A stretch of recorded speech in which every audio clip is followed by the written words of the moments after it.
دوستان سلام. آقا ما همچنان داریم رو خط منطقه‌ای راه میریم و سخت مشغول موشکافی احوالات عظما بعد از ماجرای سفارتگیری هستیم. تازه ترین مشتی که حواله فک آخوندا شده تشکیل کمیته بحران با ایران تو اجلاس قاهره است. سایت تلویزیون الجزیره 20 دی 94. در اجلاس فوق‌العاده کشورهای عرب دخالت‌های رژیم ایران در امور کشورهای عرب محکوم شد و تهران به گسترش فتنه‌های فرقه‌گرایانه و مذهبی در منطقه متهم گردید. این انعکاس خبر از سایت تلویزیون الجزیره بود. حالا انعکاس همین خبر رو از تیویریش ملاحظه کنید، ببینید چه ولوله‌ای تو نظام به راه افتاده. اتحادیه عرب به درخواست عربستان برای بررسی تشنج میان تهران ریاض تشکیل جلسه داد.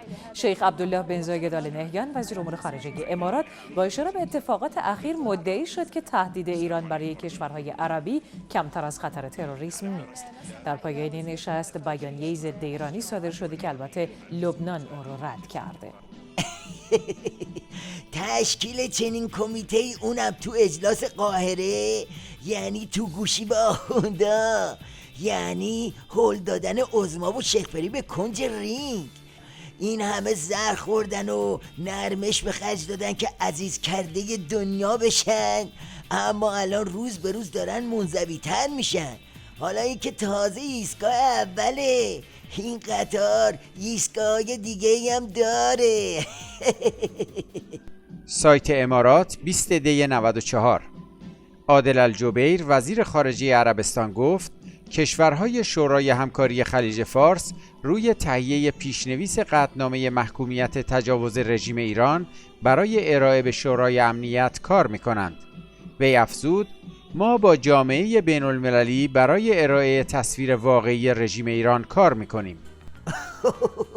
این همون عاقبتیه که عظما رو حسابی میترسونه. با خودش میگه عجب غلطی کردم، اومدم یه زهر چشمی بگیرم و رقبا رو از میدون به در کنم، کارم کشید به شورای امنیت. معنی رفتن به شورای امنیت رو مشاور مفنگی عظما یعنی ولایتی اینطوری توضیح میده. سایت حکومتی ریشه ولایتی مشاور خامنه‌ای: منطقه ما امروز مرکز ثقل سیاسی جهان شده. در گذشته این منطقه و مناطق دیگر در دنیا تابع تحولات بین المللی بود. امروزه تحولات بین المللی تابع تحولات منطقه ماست. در به آشوب کشیدن منطقه همواره عربستان سعودی نقش بسیار اساسی داشته است.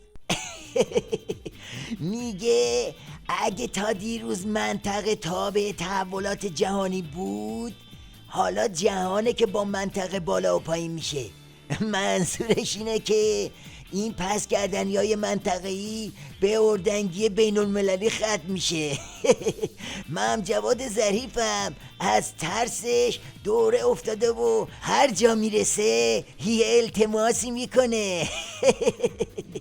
سپاه پاسداران: ظریف در روزنامه نیویورک تایمز نوشت ایران از مقابله به مصر یا قطع روابط دیپلماتیک و یا حتی کاهش سطح روابط با عربستان خودداری کرده است. ما تاکنون با خویشتن‌داری برخورد کرده ایم، اما احتیاط یک طرفه چندان پایدار نیست. ایران به دنبال تشدید تنش در منطقه نیست. اینو دیگه دوره این ننه من غریبم بازی ها گذشته. اگه آقا گرگه به جای دستاش کل هیکلشم بکنه تو آرد، بازم نمیتونه خودشو جای مادر شنگول منگول جا بزنه. وقتی دوریالی دنیا افتاد دیگه افتاده.